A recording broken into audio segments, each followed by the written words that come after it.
We've all walked these halls, sat at these desks and followed the same path, told that education was our key to success, to freedom. But is this true?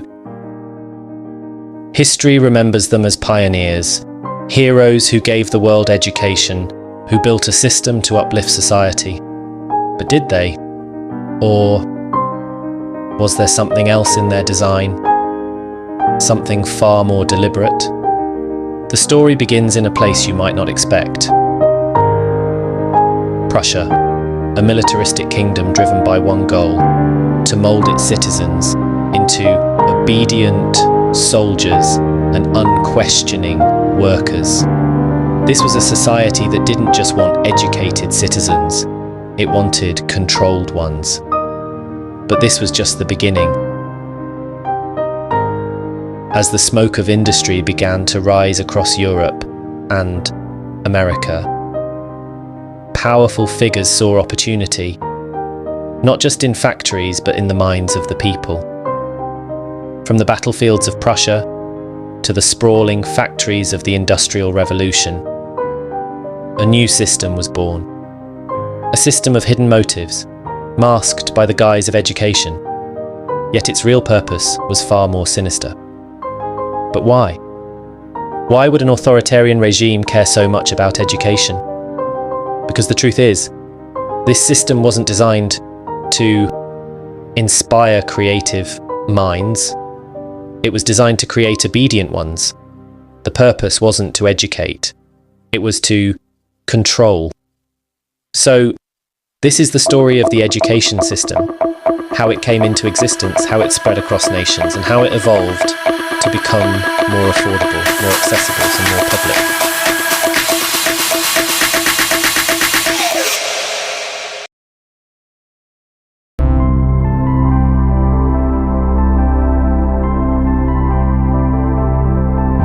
The year was 1806. Prussia had suffered a humiliating defeat at the hands of Napoleon at the Battle of Jena-Auerstedt. But just 6 years later, in 1813, the tides had turned. Through reform, determination, and sheer strategic prowess, Prussia rose from its knees, ultimately playing a pivotal role in Napoleon's final defeat. However, the Prussian leaders understood something profound. Victory in war was not enough. To secure their dominance, they needed to control not just the present, but the future. And the key to controlling the future lay in shaping the minds of the young. This realization sparked the birth of an idea, a radical one at the time, to create a system that could mold children into disciplined, obedient, and uniform citizens. One of the early architects of this idea was Wilhelm von Humboldt, a Prussian philosopher and statesman. Humboldt believed in the power of education, not as a means of personal enlightenment, but as a tool for national cohesion. Humboldt, along with other influential thinkers, began to conceptualize a system where children could be shaped to serve the needs of the state. Unlike adults, children were malleable, like clay in a potter's hands. Their minds, unburdened by the complexities of adulthood, could be programmed to think in ways that aligned with Prussian ideals. The Prussian elites recognized that shaping children would be far easier and more effective than attempting to reform adults. Adults carried biases, experiences, and habits that were difficult to undo. Children, however, were blank slates. This realization wasn't born out of a benevolent desire for education. It was cold, calculated strategy. The aim was not to foster creativity or individualism, quite the opposite. The school system was envisioned as a factory, a place to produce obedient workers and loyal soldiers. The primary aim of the Prussian school system was clear: to create a population that could follow orders without question. Creativity and critical thinking were seen as threats, not virtues. What the state needed were citizens who could be moulded into soldiers, factory workers, and bureaucrats. individuals who would function as cogs in the larger machine of society.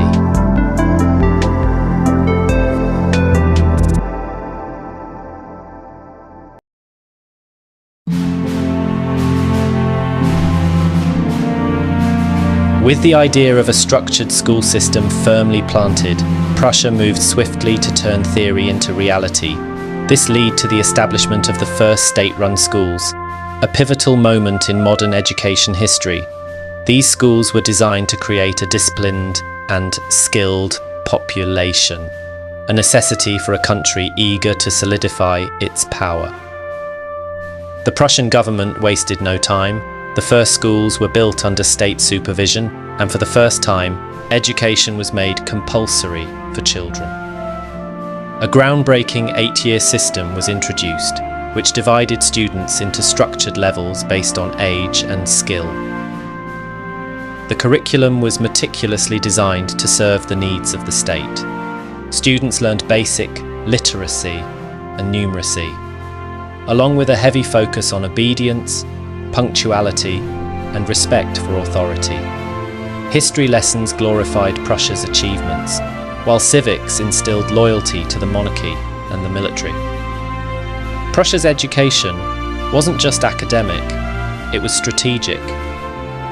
It aimed to mould students into disciplined citizens and future workers who could efficiently serve in factories, the military, or the expanding bureaucracy. Prussia's education system evolved alongside its burgeoning industrial sector. Soon schools began incorporating industry training into their curriculum.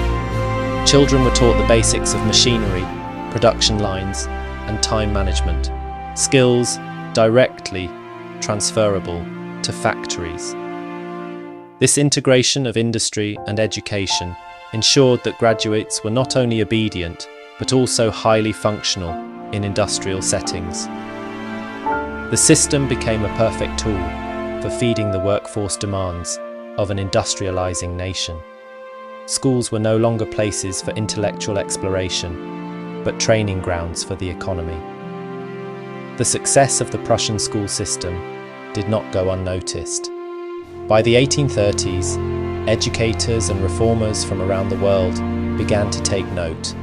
Among them was an American named Horace Mann. Horace Mann, often called the father of American public education, visited Prussia in 1843. He was struck by the system's organization, its focus on discipline, and its ability to educate large populations efficiently. Mann recognized that such a system could be the solution to America's growing need for an educated and controlled workforce.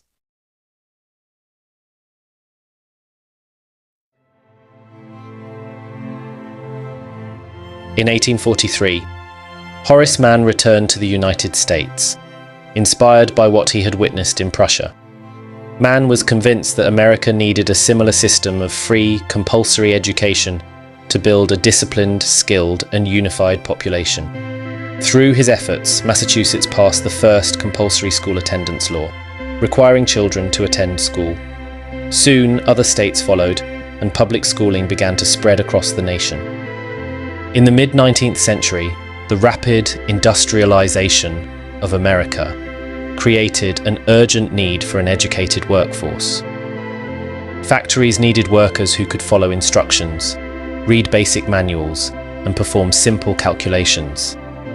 Public schools became the solution. To ensure nationwide participation, laws were passed mandating attendance. Families who resisted were often fined or penalized. Education became not just a right, but an obligation. While schools were marketed as institutions for personal growth and civic responsibility, they served a main purpose: to supply the economy with workers. By the late 19th and early 20th centuries, industrial magnates like John D. Rockefeller and Andrew Carnegie recognized the potential of education to serve their economic empires. They saw schools as tools to create a workforce tailored to the needs of industrial capitalism. In 1902, Rockefeller's philanthropic advisor, Frederick T. Gates, proposed the creation of the General Education Board, GEB. Funded by Rockefeller, The GEB's mission was to shape education in America, particularly in rural areas. The GEB poured millions into building schools and developing teacher training programs. But their aim was not to foster critical thinkers. As Gates famously wrote, "We shall not try to make these people or any of their children into philosophers or men of learning. We shall fit them for their tasks." This marked a turning point, where education became explicitly aligned with the needs of industry and commerce. The seeds planted in Prussia had fully matured in America, shaping not just a nation, but an entire way of life. The world has moved from the industrial age to the era of technology, AI, and automation. Yet, the education system has remained largely unchanged since the Prussian era. This raises a big question. Is our education system really preparing us for the future?